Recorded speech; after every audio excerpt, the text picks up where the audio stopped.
الکریم اما بعد، میرے محترم بزرگوں، اللہ آپ کا یہاں آنا قبول فرمائے۔ آپ کے جو قدم اٹھے ہیں کی کتاب کی نسبت سے اٹھے ہیں، اور آپ یہاں پر جو آئے ہیں اللہ کے دربار میں بیٹھے ہیں، اور اللہ کے دربار میں یہ ہمارے معصوم پھول جیسے بچے بیٹھے ہوئے ہیں۔ دلہا تو اصل وہی ہیں۔ ہم نے یہاں آ کر کے اس محفل کو چار چاند نہیں لگائے، بلکہ ان معصوم بچوں نے جو اللہ کی مقدس کتاب کی تکمیل کی، مکمل کیا، پورا کیا، ان کے صدقے میں ہم یہاں آئے۔ اللہ تعالیٰ ان کا لحاظ کرتے ہوئے ہم سب کی مغفرت فرمائے۔ یہاں ظاہر میں ہمیں دنیا نظر آتی ہے، پر قیامت کے دن جب ہماری مٹی کی آنکھ بند ہوگی اور حقیقت کی آنکھ کھلے گی تو ہمیں پتہ چلے گا کہ اللہ کی مقدس کتاب کی ہم نے تعظیم کی اور اس کا احترام کیا۔ اللہ نے اس احترام کے بدلے ہمیں کتنا مقدس مقام عطا فرمایا۔ اللہ تمام کی محنتوں کو قبول فرمائے۔ ان بچوں کے پیچھے جن اساتذہ کی محنت لگی، اللہ دنیا اور آخرت میں ان کو بہترین بدلہ عطا فرمائے۔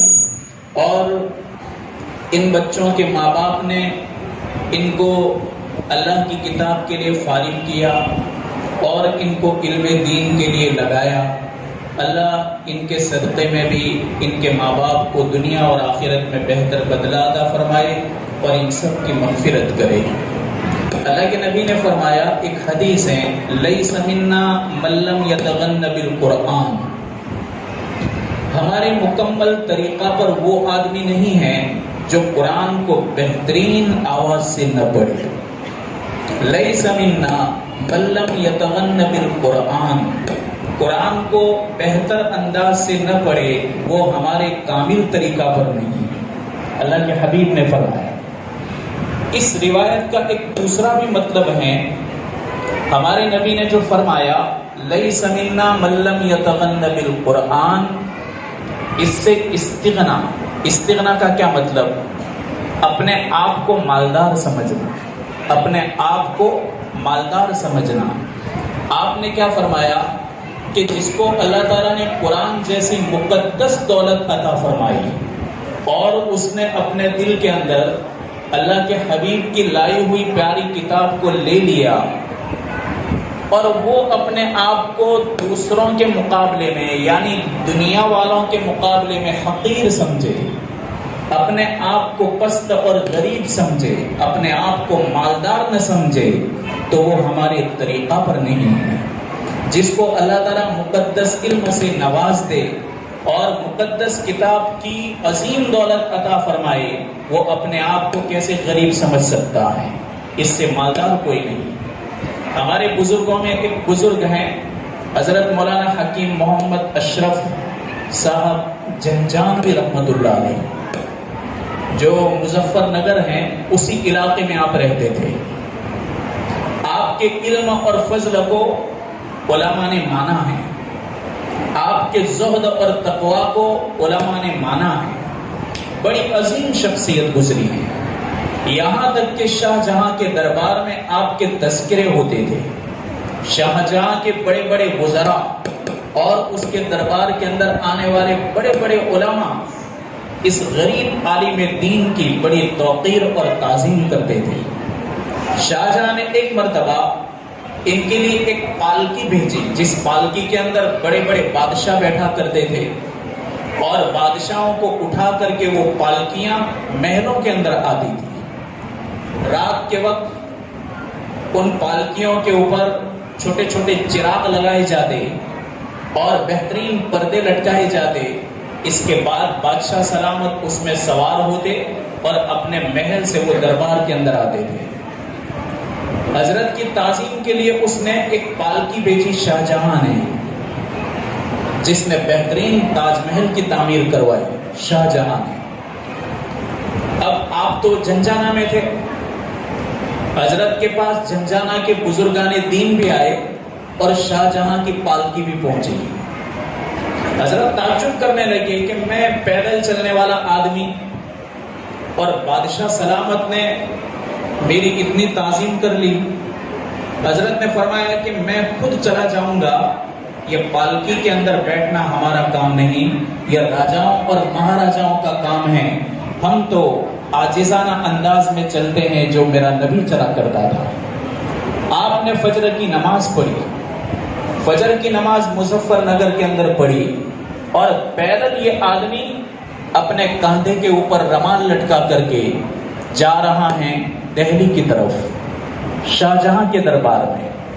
چلتے چلتے سخت گرمی دھوپ چلتے رہے، آپ کہاں پہنچے؟ دہلی کے دروازے پر۔ جب آپ پہنچے تو بڑے بڑے وزراء، بڑے بڑے علماء، بڑے بڑے ادیب اور بڑے بڑے شاعر آپ کے استقبال کے لیے دہلی کے مین دروازے پر کھڑے تھے، شاہجہاں بھی موجود تھا۔ جب آپ نے دیکھا کہ یہ لوگ تو میرے استقبال کے لیے اس طرح کھڑے ہیں، تو آپ عاجزی اور تواضع کے ساتھ دربار کے اندر تشریف لائے۔ وہاں تو بڑے بڑے علماء تھے، شاہجہاں کے دربار میں رہنے والے، وہ بھی سب بیٹھے ہوئے تھے۔ حضرت سے ملاقات ہوئی، شاہجہاں نے اپنے علماء سے کہا کہ ان کو ذرا سوال کرو، ہم دیکھیں کہ ان کا علم و ہنر کیسا ہے۔ کئی سوالات کی، بڑے بڑے وزیروں نے اور بڑے بڑے علماء نے ایک سے ایک سوال کیے، حضرت نے تمام کے جوابات تسلی بخش دیے۔ شاہجہاں کو علماء نے کیا فرمایا؟ یہ جھنجھانوی ایسا علم کا سمندر ہے جس کا کوئی کنارہ نہیں، یہ کنارے بغیر والا سمندر ہے، اس علمی سمندر کو کوئی نہیں پہنچ سکتا۔ شاہجہاں بہت متاثر ہوا، اس نے کیا کہا؟ حضرت، مظفر نگر کے علاقے میں آپ کو 2000 بیگھہ زمین دیتا ہوں، 2000 بیگھہ۔ حضرت نے کہا کہ شاہجہاں زمین آپ کو مبارک، میرے رب نے جو مقدس قرآن میرے سینے کے اندر اتارا ہے اس سے بڑا کوئی مالدار نہیں ہے، اللہ نے مجھے بڑا مالدار بنایا ہے، یہ تو ان لوگوں کو دو، ہمارا رازق تو ایک پالنہار ہے کہ جو اپنی تعریف کرتا ہے الحمدللہ رب العالمین، تمام تعریف اس تمام جہانوں کے پالنہار کے لیے ہیں کہ جس نے ساری مخلوق کی چوٹیاں اپنے دست قدرت کے اندر رکھی ہیں۔ آپ نے کہا کہ میں غریب نہیں ہوں، اللہ نے مجھے بڑا مالدار بنایا ہے۔ اس حدیث کا دوسرا مطلب شرح نے یہ فرمایا کہ جس کے دل کے اندر اللہ نے قرآن کو پیوست کر دیا ہو، اپنے آپ کو وہ کبھی غریب نہ سمجھے، روئے زمین پر اس سے بڑا مالدار کوئی نہیں ہے۔ اور اللہ تبارک و تعالی ہمیشہ استغنا کی دولت سے مالا مال فرمائے۔ اکثر طلباء نظر آتے ہیں، جتنی اساتذہ کی ہم عزت اور توقیر دل کے اندر رکھیں گے، اللہ تبارک و تعالی دنیا کے اندر بھی چمکائے گا، آخرت کے اندر بھی چمکائے گا۔ اساتذہ ہمارے روحانی باپ ہیں، روحانی باپ، اور ان کی شفقت بچوں کے اوپر جیسی ہوتی ہے ویسے ہی شفقت ان کی طلباء پر ہوتی ہے۔ حضرت امام احمد بن حنبل ہمارے 4 امام ہیں، امام ابو حنیفہ، امام شافعی، امام مالک اور امام احمد بن حنبل۔ حضرت امام احمد بن حنبل کتنے بڑے محدث ہیں، اور حضرت امام شافعی رحمۃ اللہ علیہ کتنے بڑے عالم ہیں اور کتنے بڑے امام ہیں۔ حضرت امام احمد بن حنبل حضرت امام شافعی کا اتنا احترام کرتے، اتنا احترام کرتے، جب امام شافعی سوار ہو جاتے تو آپ نیچے پیدل چلتے تھے، امام احمد پیدل چلتے تھے، اور نیچے چلتے چلتے آپ کو سوالات کرتے، اور امام شافعی رحمۃ اللہ علیہ آپ کے سوالات کا جواب دیتے۔ حضرت امام احمد بن حنبل فرماتے ہیں، خدائے پاک کی قسم 30 سال سے کوئی ایسی نماز نہیں گئی جس نماز کے بعد میں نے میرے استاذ محترم امام شافعی کے لیے دعا نہ کی ہو۔ 30 سال کے اندر ایک بھی نماز ایسی نہیں گئی کہ جس نماز کے بعد میں نے میرے استاذ محترم کے لیے دعا نہ کی ہو۔ کیسا حق ادا کر رہے ہیں، کیسا حق چکا رہے ہیں۔ خلیفہ ہارون رشید کتنا بڑا بادشاہ، اللہ نے اس کو کتنی بڑی سلطنت عطا فرمائی تھی. وہ بادلوں کو کہا کرتا تھا کہ امطری حیث شئتی وسیجبی الی خراجک. بادل کو کیا تھا کہ بادلو تم کو جہاں برسنا ہو برسو، جہاں بھی برسوں کے وہاں میری سرکار ہے، جہاں بھی جا کر برسوں کے وہاں میری سلطنت ہے. تو کتنی بڑی حکومت ہوگی. ان کا ایک لڑکا تھا مامون رشید، یہ تو خلیفہ ہارون رشید، ان کا لڑکا تھا مامون رشید. مامون رشید کو انہوں نے ایک بڑے عالم دین امام اصمعی رحمۃ اللہ علیہ کے پاس تعلیم و تربیت کے لیے رکھا. بادشاہ بھی اپنے بچوں کو تعلیم تربیت کے لیے بزرگوں کے حوالے کرتے تھے. حضرت کے پاس یہ رہتا، حضرت کی خدمت کرتا، اور اس کے بعد حضرت بہترین سے بہترین ان کی تربیت کرتے تھے. ایک بار ایسا ہوا کہ خلیفہ ہارون رشید کے دل میں آیا کہ لاؤ نے میں بھی میرے بچے کو دیکھوں کہ وہ کس حالت پر ہیں. خلیفہ ہارون رشید اپنے بچے کو دیکھنے کے لیے امام اصمعی رحمۃ اللہ علیہ کے پاس گئے. جب دیکھا آپ نے کہ میرے بچے کے ہاتھ میں لوٹا ہے، مٹی کا لوٹا، اور وہ اپنے استاد محترم امام اصمعی رحمۃ اللہ علیہ کو وضو کروا رہا ہے، وہ پانی ڈال رہا ہے اور حضرت اپنے ہاتھ سے پیر کو مل رہے ہیں. خلیفہ ہارون رشید نے جب دیکھا تو کہنے لگے حضرت آپ نے شاید میرے لڑکے کو ابھی کم تربیت دی ہے. کہاں کیا ہوا؟ کہاں ہونا تو یہ چاہیے تھا کہ میرا لڑکا ایک ہاتھ سے پانی ڈالتا اور دوسرے ہاتھ سے آپ کے پیر کو دھوتا. آپ اپنا پیر دھو رہے ہیں اور آپ اپنا پیر مل رہے ہیں. میرے بیٹے کے اندر اتنی تربیت ہونی چاہیے تھی کہ آپ کا ہاتھ، آپ کا پیر اپنے ہاتھ سے ملتا، پانی بھی خود ڈالتا اور آپ کے ہاتھ پیر بھی دھلاتا. یہ اس زمانے کے بڑے بادشاہ تھے کہ بادشاہوں کے گھروں کے اندر بھی اس قسم کا اہتمام تھا کہ اپنے بچوں کی بہترین تربیت کروائے. میرے بھائیوں، ان مدرسوں کے اندر کما حقہ انسان بنایا جاتا ہے، انسان، اور صحیح معنی میں اخلاق سکھا کر کے ان کو مزین کیا جاتا ہے، بہتر سے بہتر تربیت دی جاتی ہے. اس لیے کبھی بھی جب کبھی کوئی اتار چڑھاؤ ہو، جب کبھی کوئی شکایت ہو، چھوٹی موٹی بچے تو شکایت کرتے رہتے ہیں، تو ان کی شکایت سے متاثر ہو کر کے ہم اساتذہ سے کبھی بھی بدتمیزی نہ کریں اور برا سلوک نہ کریں، اور کبھی بھی ایسی حرکت نہ کریں کہ ہماری حرکت کی بنا پر ہمارا بچہ جری ہو جائے.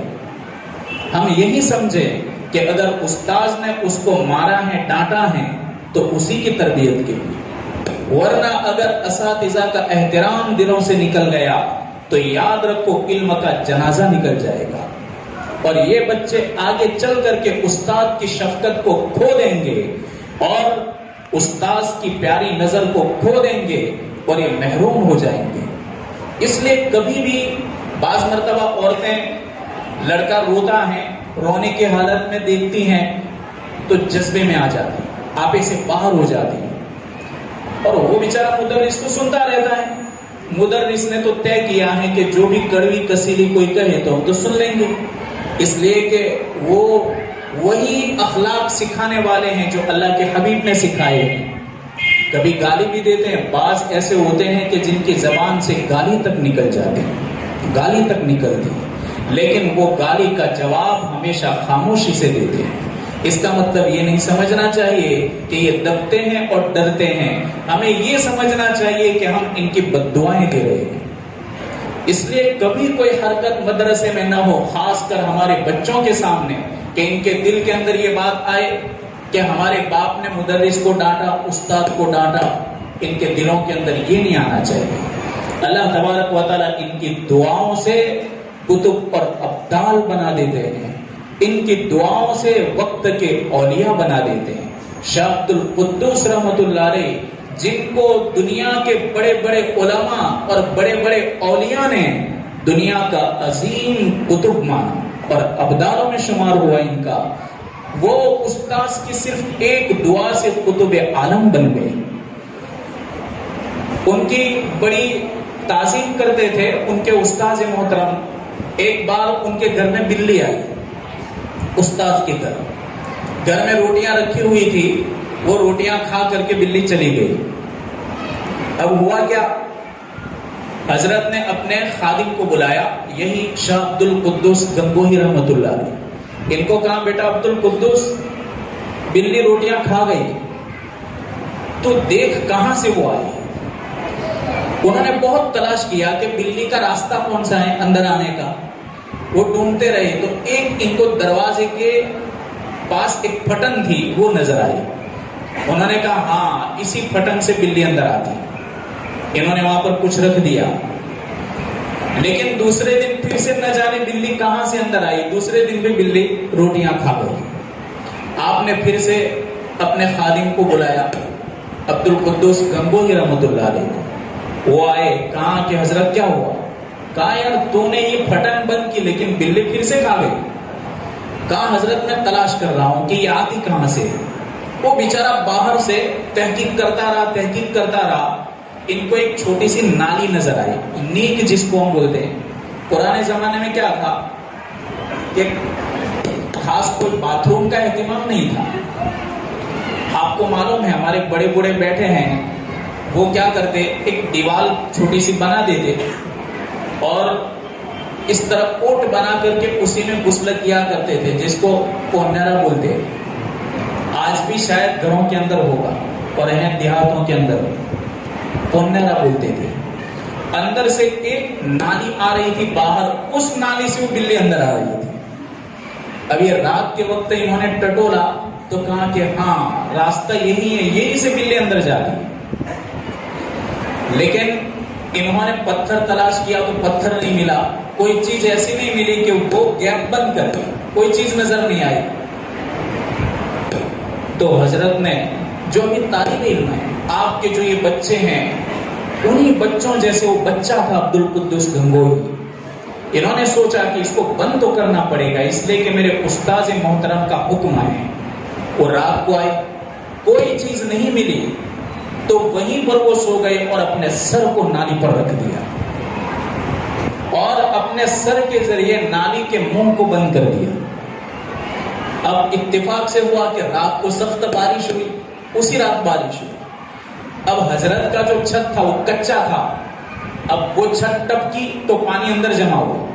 اب پانی کو راستہ تو چاہیے جانے کا، اب وہ نالی اتنی فٹ تھی اس لیے کہ وہاں تو سر رکھا ہوا تھا، پانی جمع ہونے لگا، پانی جمع ہو رہا ہے، پانی کو راستہ نہیں ملتا۔ حضرت اٹھے، آپ کو پتا نہیں کہ میرا شاگرد باہر ہے، انہوں نے ایک لکڑی سوچا کہ پانی زیادہ کیوں نہیں، انہوں نے اسی نالی کے اندر لکڑی ڈالی۔ اب وہ ہلا رہے ہیں، وہ سمجھ رہے ہیں پتھر ہیں اور بچہ سمجھ رہا ہے کہ بلی۔ اب یہ بلی سمجھ رہا ہے اور حضرت سمجھ رہے ہیں کہ باہر پتھر ہے، یہاں تک کہ آپ کی لکڑی کی چوٹ ان کے سر کے اندر آئی، ایسی چوٹ آئی کہ سر سے خون نکلا۔ اب ان سے برداشت نہیں ہوا تو کھڑے ہو گئے، پانی تو چلا گیا اس لیے کہ ان کا سر ہٹ گیا، لیکن وہ بیچارے رو رہے تھے۔ بارش اتنی سخت تھی کہ وہ دروازے کے پاس آ گئے بارش سے بچنے کے لیے، لیکن چوٹ کی وجہ سے ان کی سسکیاں بند گئی۔ حضرت نے سوچا کہ رونے کی آواز کہاں سے آ رہی ہے، بارش کی بھی آواز ہے، رونے کی بھی آواز ہے۔ انہوں نے دروازہ کھولا تو یہی عبد القدوس گنگوہی وہیں پر کھڑے تھے۔ کہا بیٹا تو یہاں پر ہے؟ کہا ہاں حضرت میں یہاں پر ہوں۔ کہا کہ تو رو رہا ہے؟ تو بول نہیں پائے۔ کہا یہ تو رو رہا ہے، کیوں رو رہا ہے؟ پھر انہوں نے چراغ سے دیکھا تو ان کے سر سے تو خون نکل رہا تھا۔ حضرت نے پوچھا کہ یہ تجھے لگا کیا؟ تو انہوں نے پورا واقعہ بیان کیا۔ حضرت کی آنکھ آنسوں سے بھر گئی اور ان کے سینے سے لگا لیا اور ان کے دل سے دعا نکل گئی، میرے رب اس کو قطب عالم بنا دے۔ یہ دعا ایسی لگ گئی اللہ نے پوری دنیا کا قطب بنا دیا۔ دعائیں نکلتی ہیں اساتذہ کی، اللہ تبارک و تعالی زندگی کو روشن کر دیتا ہے، آخرت کو روشن کر دیتا ہے۔ اس لیے اساتذہ کا احترام ہونا چاہیے اور ان سے محبت ہونی چاہیے۔ جن بچوں کو اساتذہ کی تربیت ملتی ہے ان گھروں کے اندر بہترین علم دین آتا ہے اور ان گھروں کے اندر تربیت آتی ہے۔ آج ہم دیکھ رہے ہیں آتم ہتیائیں ہو رہی ہیں، چھوٹی چھوٹی مصیبتوں پر آتم ہتیائیں ہو رہی ہیں، زندگی سے تنگ آ کر کے، زندگی سے مایوس ہو کر کے۔ ہمارے نبی نے تو حضرت فاطمہ رضی اللہ تعالی عنہا والی زندگی بتائی، حضرت عائشہ رضی اللہ تعالی عنہا کی زندگی ہمارے سامنے پیش کی، لیکن لوگ تنگ آ کر کے، لوگ مایوس ہو کر کے اپنی جان کو بذات خود ختم کر دیتے اور جہنم کے مستحق بن جاتے ہیں۔ میرے بھائیوں، یہ سب بددینی کا نتیجہ ہے۔ کہیں جہیز مانگا جا رہا ہے، جہیز کا مطالبہ ہو رہا ہے۔ جہیز کون مانگتا ہے؟ جن کے گھروں کے اندر جہالت ہوتی ہے، جن کے گھروں کے اندر بددینی ہوتی ہے اور جن کے گھروں کے اندر انسانیت نام کی کوئی چیز نہیں ہوتی، ایسے گھروں سے جہیز کے مطالبے ہوتے ہیں اور انہی جہیز کے مطالبوں سے نوجوان لڑکیاں پریشان ہوتی ہیں اور پھر وہ آتم ہتیا کرتی ہیں۔ کیوں؟ ان کے گھر کے اندر بھی دین نہیں ہے، دین نہیں۔ بنی اسرائیل کے اندر جب قحط سالی ہوئی بنی اسرائیل میں،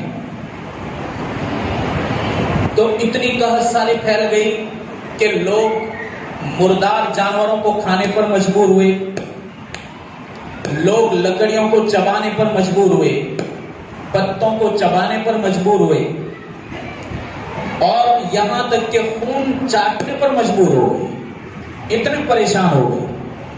اس زمانے میں بنی اسرائیل کا ایک مالدار تھا، اللہ نے اس کو وسعت عطا فرمائی تھی۔ ایک جوان عورت اس کے پاس گئی قرضہ لینے کے لیے، کہ جیسے لاک ڈاؤن کے اندر کتنے لوگ پریشان ہوئے تھے اور طرح طرح کی مصیبتوں کا سامنا کیا۔ وہ قحط سالی تھی، اس میں پانی نہیں تھا، غلہ نہیں، گھاس نہیں، جانور مر رہے تھے۔ ایسے وقت کے اندر یہ عورت بنی اسرائیل کے مالدار کے پاس گئی قرضہ لینے کے لیے۔ جب یہ عورت وہاں پہنچی، اس نے قرضہ مانگا۔ مالدار نے کہا کہ ٹھیک ہے، میں قرضہ تو دے رہا ہوں، لیکن میری خواہش پوری کرنی پڑے گی۔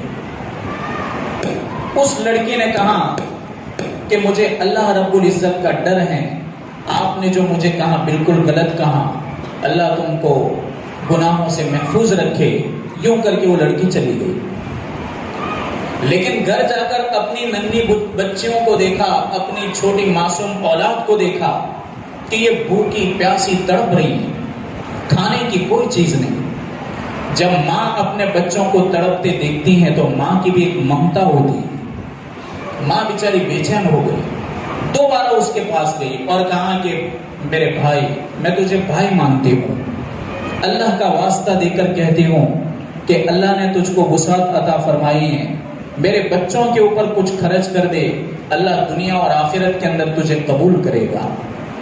لیکن اس نے وہی بات دہرائی کہ میں دینے کے لیے تیار ہوں، پر میری خواہش پوری کرنی پڑے گی، غلط کام کروانا پڑے گا۔ وہ لڑکی کہنے لگی کہ اللہ تعالیٰ نے تجھ کو وسعت عطا فرمائی ہے، اس کا تو غلط استعمال نہ کر، اللہ کی مخلوق پر خرچ کر۔ وہ عورت واپس چلی گئی۔ اس بار اس نے اپنے شوہر کو یہ بات بتائی کہ میں فلاں کے پاس قرضہ لینے کے لیے گئی، میرے اولاد کو، میرے بچوں کو میں تڑپتا ہوا نہیں دیکھ سکتی، لیکن اس نے مجھ سے غلط کام کا مطالبہ کیا۔ اس کا شوہر کہنے لگا کہ تو دیکھ رہی ہے کہ بچوں کی حالت کیا ہے، اگر ہم نے ان کی طرف توجہ نہ دی تو لگتا ہے کہ یہ بھوکے ہی مر جائیں گے، تو میں تجھ کو ایک رائے دے رہا ہوں، شوہر رائے دے رہا ہے کہ جو وہ نالائق کہہ رہا ہے اس کی تو امید کو پورا کر دے، لیکن اپنے بچوں کو بچا دے۔ عورت تنگ آ گئی، مصیبت، حالات، آپ اندازہ لگاؤ کتنی بڑی پریشانی ہے۔ یہ عورت پھر سے گئی اور جا کر کہنے لگی کہ میرے بھائی، تو غلط مطالبہ نہ کر، اللہ تبارک و تعالی تجھے بہتر بدلہ دے گا۔ میں تھوڑے پیسوں کا مطالبہ کر رہی ہوں بطور قرض، بعد میں ہم تم کو چکا دیں گے، میرے بچوں کی طرف دیکھ کر کے ان کی مدد کر دے۔ اس نے کہا کہ نہیں، میری بات وہی ہے جو میں کہتا رہا. اب یہ شوہر نے اس کو اجازت دی تھی, یہ بیچاری بیٹھی, اس نے غلط کام کا ارادہ کیا تو وہ کانپنے لگی, زاروں قطار رونے لگی. اس نے کہا کہ میں نے تجھ کو مارا نہیں, ڈرایا نہیں, دھمکایا نہیں, تو کانپ رہی ہے, زاروں قطار کیوں رو رہی ہے؟ کہا کہ میرا رب مجھ کو دیکھ رہا ہے, اگر میں ستر کھولوں تو اللہ رب العالمین مجھے دیکھ رہا ہے, اور اللہ رب العالمین میری ہر حرکت پر نظر کیے ہوئے. اس کے دل کے اندر ایک بات آئی, وہ کہنے لگا کہ میرے رب یہ مجبوری میں رو رہی ہیں, کانپ رہی ہیں, اور میں خوشحالی میں تجھ سے ڈر نہیں رہا.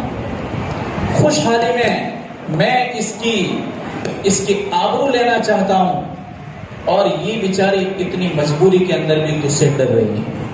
اس نے اس کو چھوڑ دیا اور اس کے بچوں کی بھی مدد کی, اور ویسے ہی اس کی مدد کر دی.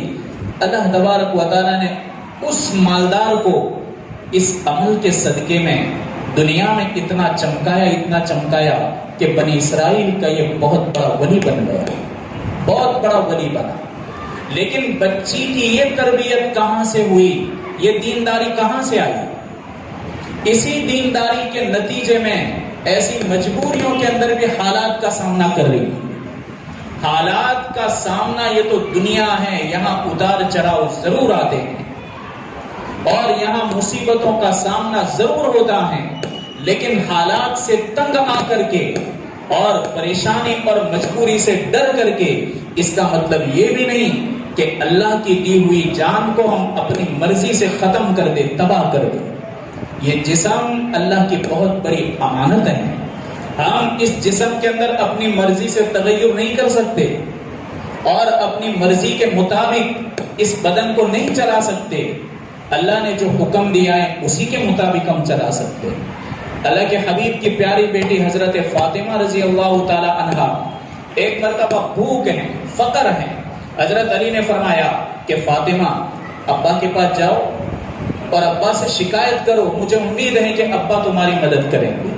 حضرت فاطمہ رضی اللہ تعالی عنہا اللہ کے حبیب کے پاس, اپنے ابا کے پاس آئی, آ کر کے سوال کیا, کہا کہ میرے ابا, فرشتوں کا کھانا تو سبحان اللہ, الحمدللہ, اللہ اکبر ہے, ہمارا کھانا کیا ہے؟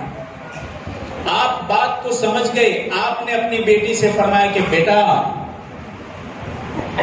جس باپ سے تو جو امید لے کر آئی ہیں, خدا پاک کی قسم اس گھر کے اندر 30 دن سے چولہا نہیں جلا ہے, پر میرے یہاں کچھ بکریاں آئی ہیں, تو اگر تو چاہے تو میں 5 بکری تجھ کو دے دوں, اور اگر تو چاہے تو 5 کلمات تجھے سکھا دوں.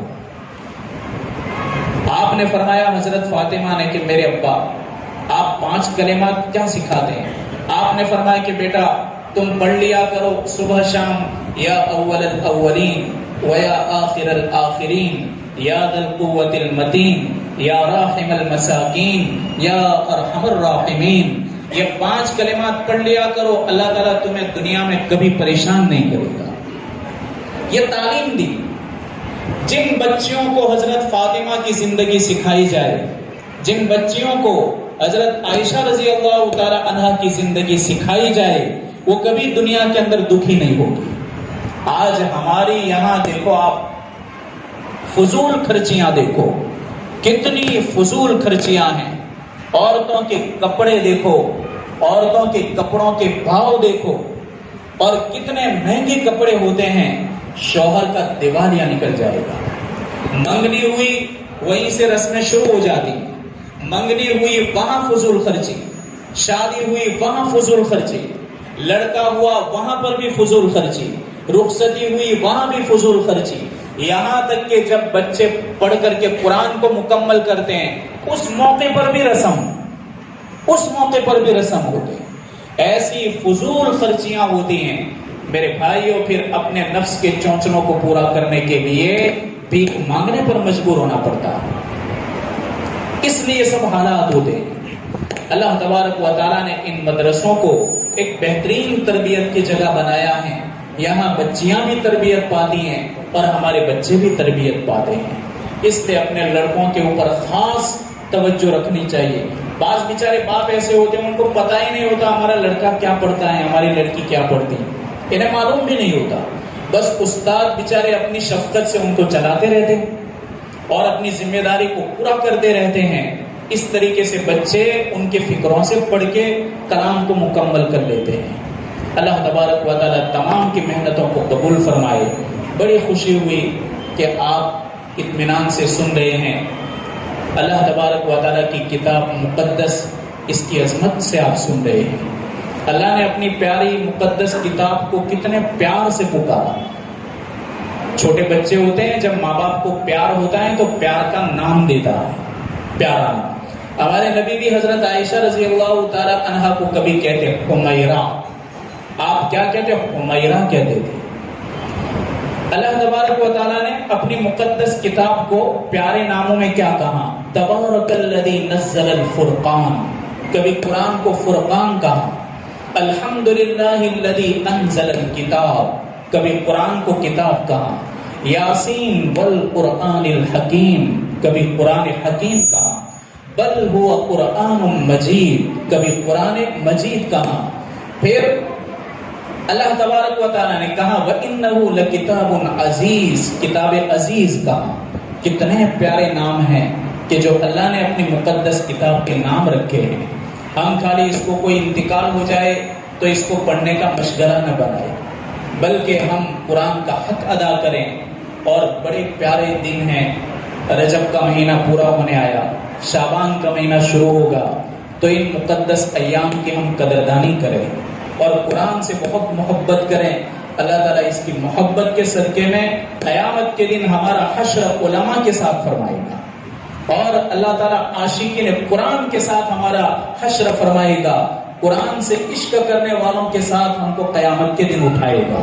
ہم قرآن سے محبت کریں، قرآن والوں سے محبت کریں اور ان حفاظ کرام سے ہم محبت کریں. اللہ تبارک و تعالیٰ آج کی اس نورانی مجلس کو قبول فرمائے، اور جنہوں نے بھی جس قسم کی محنت کی ہو اللہ تبارک و تعالیٰ ہر ایک کی محنت کو قبول فرمائے.